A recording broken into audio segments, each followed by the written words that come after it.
Kaya daw tayo pinaunlakan mga kaibigan, dahil importante po ang aming pag-uusapan. Lalo na kung yung mga nakikinig sa ating mga senior citizens, pakinggan po niya, tutok lang po kayo.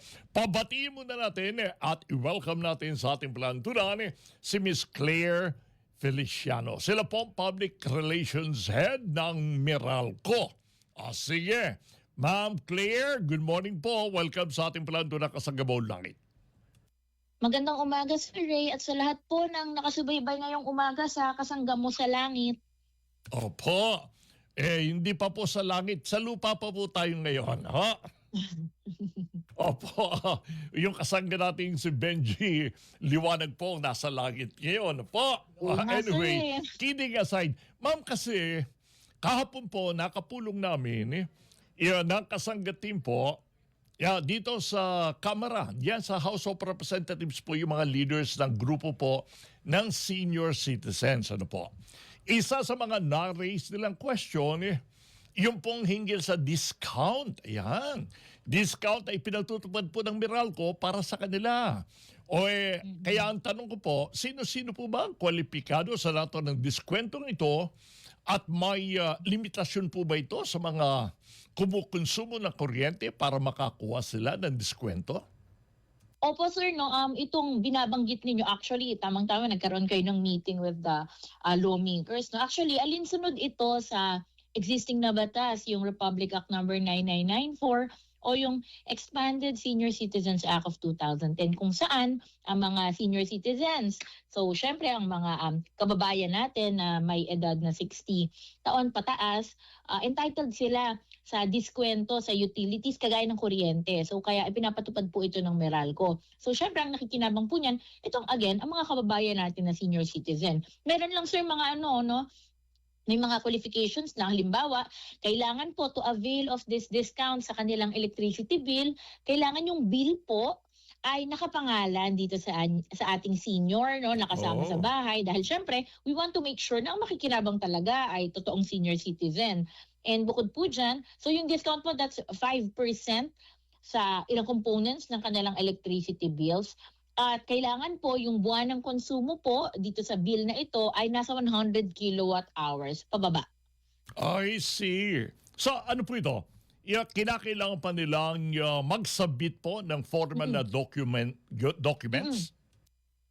Yes po, no. Actually, meron tayong requirements. Although very minimal lang naman po ito, sir, no. Meron tayong ilang kailangang ipasa. Again, to prove lang na senior citizen po yung makikinabang dito sa discount, dito sa 5% discount na ito, no. So kailangan lang ng ng isang ID na magpapatunay na isa siyang senior citizen. At syempre, yung bill din na nakapangalan sa ating senior citizen sa ating tahanan, no. Maaari po nila yang ipasa sa ating business centers, sa Meralco Business Centers na pinakamalapit sa kanila, o kaya naman pwede din po actually online. Pwedeng online? Online, sir.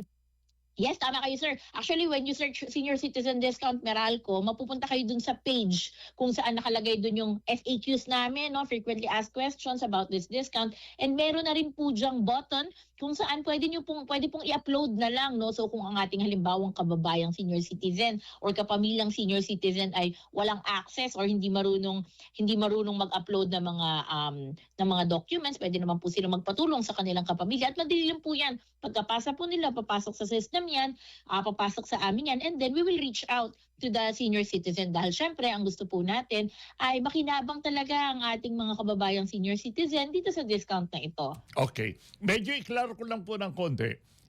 Yung pong senior citizen na nakatira po sa bahay nung kanyang apo, anak, kapamilya, maaari rin po ba makinabang sa diskwento? As long as yung bill po o yung electricity bill ay nakapangalan po sa kanila. Ito po talaga yung pinaka-basic requirement natin, dahil we want to make sure na syempre kung halimbawa nagbabayad pa ng bilang ating senior citizen sa tahanan, no? So sa kanila, sila talaga yung dapat makinabang dito. So again, to prove lang, okay lang kahit may kasama silang iba sa bahay, basta po yung bill ay nakapangalan sa senior citizen. Kailangan pala pangalan nila.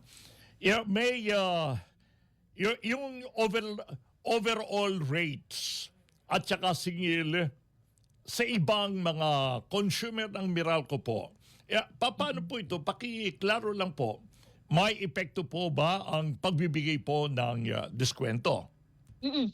Actually, sa kasalukuyan kung matatandaan po ninyo, wala naman po tayong ipinapatupad na government subsidy para sa kuryente, no? So kaya yung mga ganitong mekanismo kagaya ng itong senior citizen discount o kaya meron din po tayong tinatawag na lifeline rate discount, no? Ito namang lifeline rate discount ay para sa mga marginalized na customers. Again, hindi lang ng Meralco, ng lahat po 'yan, sa buong bansa po 'yan dahil alunsunod 'yan sa batas. Ang mga ito ay naka-factor in po sa bill ng other paying customers. So parang shared po ito, no? Although we'd like to clarify, very minimal lang naman po. Actually, I checked my bill earlier. Wala pa pong 1 centavo. Nasa 0.01 centavo lang po itong makikita ninyo sa ating bill for the senior citizen subsidy. So halos hindi po natin to nararamdaman pero nakikinabang po ang ating mga kababayang senior citizen. Okay, kasi ang ilang feedback po natin at concern po nila kung merong mekanismo po ang Meralco dahil ang concern po ng ilang mga senior citizens, hindi agad nakikita raw po yung discount sa billing nila. Hindi nila malaman kung paano po i-decipher exactly yung diskwento nila. Actually, sir, kung meron silang alalahanin dyan, pwede po nilang i-clarify sa atin, no? Again, sa ating business centers o sa iba pa nating customer touchpoints. Pero immediate po yan kapag ka-apply kayo, sasabihan naman po kayo na entitled na kayo sa senior citizen discount. Baka po yung nagkakaroon tayo ng consideration kung bakit hindi nila nakikita yung discount because again, meron pong requirement na dapat yung this is under the law po, no, ang konsumo ay dapat hindi higit sa 100 kilowatt hours. So kung halimbawa po na ang konsumo ninyo ay 200 kilowatt hours, 300 kilowatt hours, ay hindi po ninyo mapapakinabangan itong discount na ito. But again, sinusunod lang po natin ang batas, no? Ito po yung nakapaloob sa batas. Kung magbabago po or magkakaroon ng amendment sa batas, agad din naman nating ire-reflect yan. But again, sa kasalukuyan, ang discount po ay only for senior citizens na may konsumo na hindi hihigit ng 100 kilowatt hours. Yeah, ang pinag-uusapan po natin, ma'am, senior citizens, what about po yung persons with disability? Meron po ba ang ibang pwedeng pakinabang po na makukuha? I think parang ngayon wala pa tayong napapatupad na batas na mayroon pong utility discount. Pero kung i-expand po again, kung i-expand po ang batas to cover also the PWDs, we will comply naman, sir. Wala namang problema. I think there are already discussions about this mga changes or enhancements ng ating batas. So kapag naisabatas na yan, agad naman po yung ipapatupad ng Meralco. Okay. Sige, ihabol ko rin po ang isa pang tema. Ano po, ito naman po yung medyo nag-shift dito po sa solar, ma'am. Para sa mga hindi familiar, gusto ko lang pong marinig sa inyo yung tinatawag na net metering. Paano po makatutulong ito sa mga residential customers natin na may solar panels po ngayon? Opo, no. Maraming salamat sa tanong ninyo, sir, no. Itong net metering program, again, tama kayo, yung mga customers natin na meron po silang sarili nilang solar panel. So kailangan nyo lang pong i-apply yan. Ang mangyayari po kasi diyan, bukod dun sa nakakapag-generate kayo, no, ng sarili ninyong kuryente sa inyong mga tahanan, kung meron pong sobra dun sa na-generate ninyong kuryente, maaari nyo po yung ibenta sa Meralco. Tapos babayaran naman po kayo ng Meralco. Talaga, ha? Yes, sir. So dalawa po yung magiging meter nila, yung kung palabas tsaka yung papasok nila na kuryente, no. So ma-measure po 'yan sa pamamagitan ng smart meters. And then ayun po, kung halimbawa talagang sobra, kung malaki yung na-generate nitong inyong solar panels, ay pwede niyo pong pagkakitaan 'yan. Pwede pong yung bukod sa savings, 'di ba? Usually itong solar ginagamit yan for the savings eh. Pero kung may sobra, pwede niyo pang pagkakitaan 'yan. Kung meron po tayong mga customers na gustong mag-enroll sa sa net metering. Available naman yung programa na yan, no?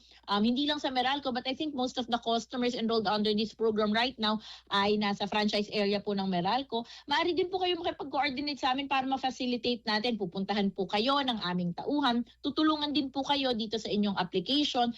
And of course, para ma-process at ma-maximize po ninyo ang benepisyo nitong inyong solar panel sa tahanan. Yeah, ano po yung narinig nating 100 kilowatt hour capacity limit? Opo, yung kung net metering kasi usually po no yung mga solar panel meron yang kilowatt peak na capacity no. So ang RE installation o yung mga solar panels nyo as long as it's not more than 100 kilowatt peak, pwede po yan under the net metering program. Kasi kapag more than that po yung capacity ng solar panels, pero usually sa mga houses naman po hindi naman po sumasobra yan ng 100 kilowatt peak no. May iba na pong mechanism diyan. Ang tawag naman po diyan ay zero export or yung distributed energy resources. Pero again, for most of our residential customers, ito po yun, yung net metering program po talaga, yung napapakinabangan nila. And kagaya po ng senior citizen discount, actually, available po yung mga requirements, yung mga detalye nito sa aming social media pages. And then if you want to proceed na, if you want to apply na po, maaari po kayong mag-reach out sa amin sa pamamagitan ng iba-iba naming customer touchpoints.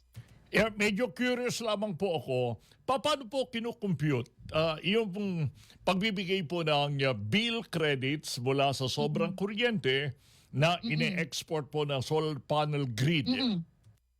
Meron pong formula ito, sir. I just don't have the exact numbers right now, pero meron pong formula. So syempre kami, yung mga nasa-save nyo, depende kung ano yung konsumo. And then yung i-export din po ninyo, may equivalent po yan na rate per kilowatt hour. So depende kung ganong kalaki yung na-export ninyo, i-multiply po yan dun sa rate na yun, tapos yun po yung makukuha ninyong credits. And meron po tayong sample po ba kung gaano kalaki po ang posibleng matipid po ng household sa kuryente kapag napasok po sila sa net metering? Again, depende po yan, sir, kung gaano kalaki po ang capacity ng inyong solar panels and kung gaano kalaki yung natitira dun sa actual na na-generate o yung ginagamit po ninyo dun sa total na na-generate ng inyong solar panels. So we can give an actual figure right now kasi again, I don't have the rate po, sir, but in terms of capacity, nakabase ito kung ilan talaga yung sobra po na na-generate po ng inyong solar panels. And ano po ang paalala ng Meralco sa mga consumer na nagbabalak po mag-solar para masulit nila ang kanilang puhunan at maiwasan po ang mga problema sa billing at connection? Kami naman po sa Meralco, no, we really promote the use of renewable energy and solar being the most accessible to us, to our consumers, no, to our customers. We urge you to maximize the benefits of this investments kasi investment po yan, no, yung mga solar panels. Kung gusto niyo po mag-apply sa net metering, which we encourage you to do, maaari po kayo agad makapag-ugnayan sa atin sa Meralco, sa aming opisina. Ilan lang mga requirements na as mentioned before, makikita nyo naman po ito sa ating social media, sa ating website. And sometimes we also share it sa aming social media channels. And actually, as we speak, sir, marami pa tayong mga improvements na ginagawa na syempre, because we want more customers to enroll under the program, patuloy din po yung mga ginagawa nating improvements in coordination with the Department of Energy and the Energy Regulatory Commission. And makakaasa po kayo na as we go along, itong application, itong implementation ay papadaliin pa natin at papalawakin pa para mas maraming customers natin ang makinabang dito sa programang ito. Alright, well said, Ms. Claire. O pahabol na lamang po, bigyan kita ng pagkakataon para po ron sa ating mga customers na nakikinig ngayon, lalo na sa Metro Manila, para makaiwas po sila sa would-be sunog ngayong holiday season. Ano po, reminder natin sa kanila? Opo, thank you so much, Sir Ray, for that opportunity to give advice to our customers. So ngayong kabila-kabila po yung mga pagdiriwang natin dahil habang papalapit na ang Pasko, patuloy pa rin po ang pagpapaalala ng Meralco na ugaliin ang ligtas na paggamit ng kuryente, 'di ba? Para maiwasan ang aksidente. So ang aming mga tauhan naman, ang aming mga crew, ang aming mga personnel, holiday man 'yan o hindi, nakaantabay kami 24/7 para tumugon sa inyong mga alalahanin. But syempre, mas makakabuti kung sa ating mga tahanan, we practice din itong electrical safety. Mga simple lang naman pong mga gawain 'yan. Halimbawa, yung kapag gumagamit tayo ng Christmas lights, tanggalin po natin yan sa saksak kapag aalis tayo ng bahay o kaya pag halimbawa gabi na matutulog na tayo para maiwasan natin na magkaroon ng sunog, ng aksidente. Ngayon, kung nagre-reuse po tayo ng mga Christmas lights, kasi usually hindi naman po natin yung pinapalitan palagi, no? We have to make sure po na nasa mabuti silang kondisyon, walang sira, walang bitak, para maiwasan din po natin yung hazard kapag kung sira ang mga ito. Bukod dyan, makakabuti din na kung gagamitin natin ng mga ito ay gumamit tayo ng tamang pangkabit. No? Halimbawa, huwag tayong gumamit ng mga pako, o mga thumbtacks, o mga wire staples na maaaring makasira dito sa mga Christmas lights. So dahil very common, ito yung pinakamadalas natin ginagamit no, kapag Pasko. But syempre, paalala din natin na iwasan po natin yung octopus connection na tinatawag natin o huwag natin pagdugtong-dugtungin yung mga extension cord para maiwasan ang posibleng overloading na maaaring magsanhi ng sunog. And isa pang paalala na kung maaari ay siguruhin natin na meron tayong nakahandang fire extinguisher sa bahay kung sakali lang magkakaroon ng insidente ng sunog. Sa mga alalahanin po ng ating mga customers, maaari po kayong mag-reach out sa aming social media pages sa Facebook o kaya sa X, yung dating Twitter, or pwede din po kayong tumawag sa aming 24/7 hotline na 16211. Alright, Miss Claire, ba't kinala mo pa si paring Joe Saldariaga? Sir, Merry Christmas. Ano yan? Anyway, regards na lang kay paring Joe. Sabihin mo sa kanya, good luck sa UAAP, laban ng Lasal, Of course, UP sir. mamaya, ha? Opo, sinong pusta mo, sir? Sige, sabihin ko. I'm Yun, sure let's go, abay, Lasal. siyempre, team si Joe ng Lasal eh. Oo nga, sir. Kayo ba? Sinong pusta niya, sir? Siyempre, ang mga anak ko puro Lasal, kaya Lasal tayo. Go Lasal pala tayo, sir. All right, Claire, thank you so much on behalf ng ating mga kasama rito sa Abante Radio, Billionaire News Channel. Thank you so much. Maraming salamat, Sir Ray, sa opportunity na ito at magandang umaga po sa inyo. Merry Christmas!